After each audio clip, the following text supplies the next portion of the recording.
Assalomu alaykum do'stlar. Bugun sizlar bilan yangi mavzuda gaplashamiz. Ya'ni bilasiz, qabul jarayonlari davom etmoqda. Qabul jarayonlarida eng muhim qismi, ya'ni yo'nalishlarni tanlash jarayoni boshlandi. Bu ikkinchi bosqichda yo'nalishlarni qanday tanlash, umuman yo'nalishlarni tanlashda nimalarga e'tibor berish kerak va eng muhim ma'lumotlar haqida video chiqarganmiz. Mana bu yerda ko'rishingiz mumkin. Demak, qabul 2026 ikkinchi bosqich haqida batafsil ma'lumotlar berilgan videolar joylaganmiz. Kanalimizga kirib, ular bilan tanishib chiqishingiz mumkin.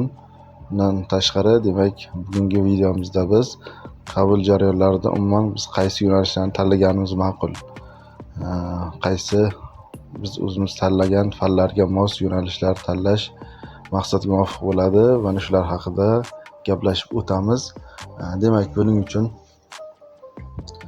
biz ba'zi bir universitetlarni ko'rib chiqamiz. Aynan masalan Toshkent shahridagi universitetlarni deylik, sizning faningizga mos yo'nalishlarni o'tgan yili o'tish ballari qanday bo'lgan va demak, mana Telegram kanalimizga obuna bo'lishingiz mumkin. Telegram kanalimiz mana bu yerda ko'rishingiz mumkin. Muallim video Telegram kanaliga albatta obuna bo'lib qo'ying.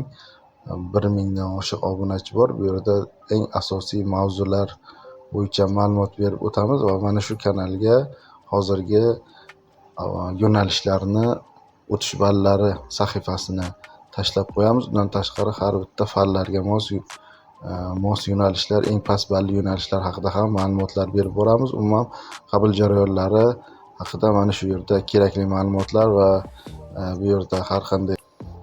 Demak, mavzuga qaytadigan bo'lsak, Toshkent shahridagi ba'zi bir universitetlar, ulardagi o'tish ballari, eng past ballarni ko'rib chiqamiz. Deylik, mana Toshkent davlat iqtisodiyot universiteti va bu yerda bir qancha yo'nalishlar bor. Misol uchun, mana eng birinchilardan biri axborot tizimlari va texnologiyalari. Bunda kunduzgi ruscha, agar siz rus tilida topshirmoqchi bo'lsangiz, sizda matematika va fizika fanlari, asosiy fanlar bo'lsa, mana o'tish bali 66-60 bo'lgan. Undan oldingi yil esa 62-40 bo'lgan. Bu albatta kontrakt o'tish bali. Mana shu kontraktga o'zim kiraman desangiz, 70 ballar atrofiga to'plagan bo'lsangiz, bu yo'nalishga kira olishingiz mumkin. Hattoki budjetga ham harakat qilish mumkin bo'ladi. Shuningdek, mana o'zbekchasini ko'radigan bo'lsak, o'zbekchasi biroz yuqoriroq ekan. Avvalgi yili 106.9, undan oldin esa 86 ball bo'lgan. Sababi o'zbek tilida bilasiz, tanlov juda ham katta bo'ladi, shuning uchun ballar balandroq bo'lishi mumkin. Axborot xavfsizligi yo'nalishi ham bor ekan. Bu yerda o'tish bali o'zbekchada 131, ruschada esa 70. Va aytganimdek, rus tilida agar siz test topshirgan bo'lsangiz, sizga anchagina kirish osonroq bo'lishi mumkin bo'ladi. Shuningdek, bank ishi yo'nalishida mana ruschasi ham 121 ball. Endi bu yerda pastroq ball deydigan bo'lsak, mana buxgalteriya hisobini ko'rib chiqamiz. Buxgalteriya hisobi mana kunduzgi o'zbekchasi 148, masofaviy esa 82 ball bo'lgan. Masofaviy ham o'rtacha ball.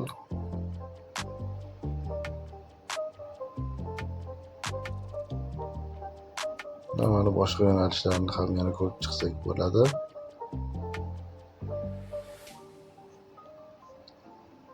Masalan, inson resurslarini boshqarish, ya'ni HR yo'nalishida esa 114 ball. Ya'ni fanlari esa matematika va chet tili. Siz o'zingiz olgan balingizdan kelib chiqib, ushbu yo'nalishlarni tanlashingiz mumkin bo'ladi.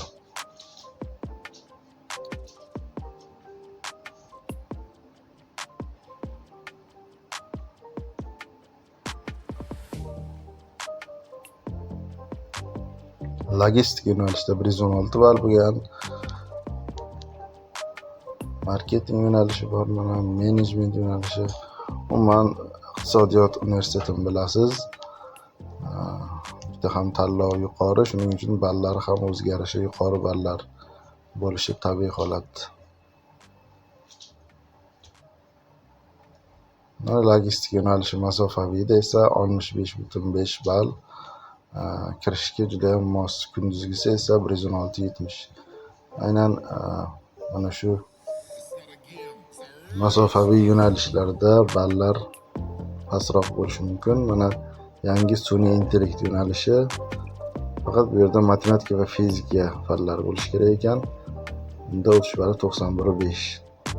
Statistikada esa 120-90. Savdo ishida 120.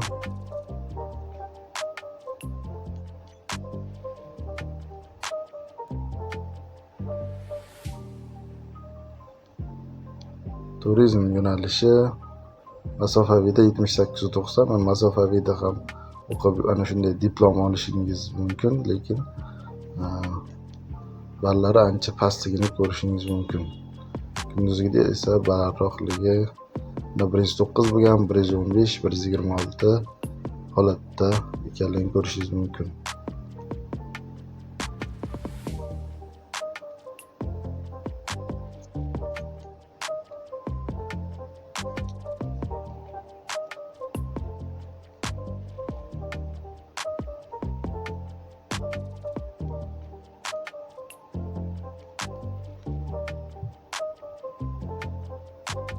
Yana misol uchun mana Toshkentdagi Toshkent axborot texnologiyalari universitetini ko'rishingiz mumkin.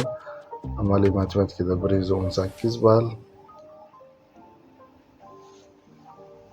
Axborot tizimlarida 125. Masofaviyda esa 58-20. Deyarli eng minimal ball bilan ham mana masofaviyga ruschasiga kirish mumkin. O'zbekchasi ham 65 ball. Bu ham 70 ballar atrofida ham kirish mumkin. Demak, fanlari esa matematika va fizika. Shuningdek, ko'pchilik matematika va chet tili fanlarini tanlagan. Bularda ham mana 117-30 biznes boshqarishda yoki bo'lmasa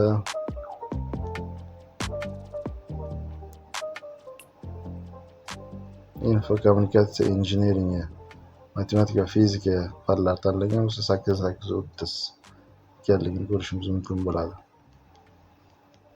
Bu yerda asosan fizika fanlari va matematika fanlarini tanlaganlar uchun yo'nalishlar ko'p.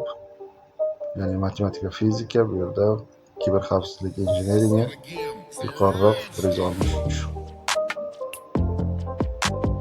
Iqtisodiyot yo'nalishi bu yerda ham bor. Matematika va chet tili tanlaganlar uchun 190. Telekommunikatsiya injineringi, matematika va fizika. Ruschasi 62-40, bu ham juda ham past ball.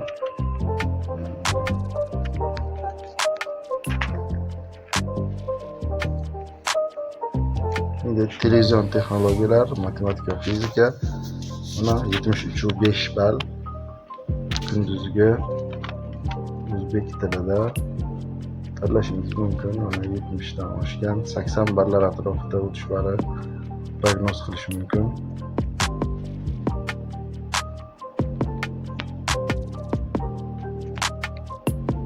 Sun'iy intellekt yo'nalishi bu yerda ham 118 ball. Kunduzgi o'zbekchada, masofaviy o'zbekchada esa 60-80. Masofaviylarni tanlash ham mumkin. Agar ballingiz pastroq bo'lsa, masofaviyga ham o'qishga roziman deydigan bo'lsangiz, mana shu ko'pgina yo'nalishlarni masofaviy tarzda tanlagan ma'qul. Mana shunday o'zingiz xohlagan viloyatni tanlab, bemalol ballarni tanishib, shunga qarab tanlashingiz mumkin. Qo'shimcha ma'lumotlar yana berib o'tamiz. Agar sizga yana boshqa qaysidir viloyat, qaysidir shahar universitetlari qiziq bo'lsa, bu haqida ham yozib yuboring. Albatta, xohlasangiz video qilib chiqaramiz va sizga kerakli ma'lumotlarni berishga harakat qilamiz. Fikr va mulohazalaringizni kommentariyada yozib qoldiring va Telegram kanalimizga ham o'tib obuna bo'lishni esdan chiqarmang. E'tiboringiz uchun rahmat.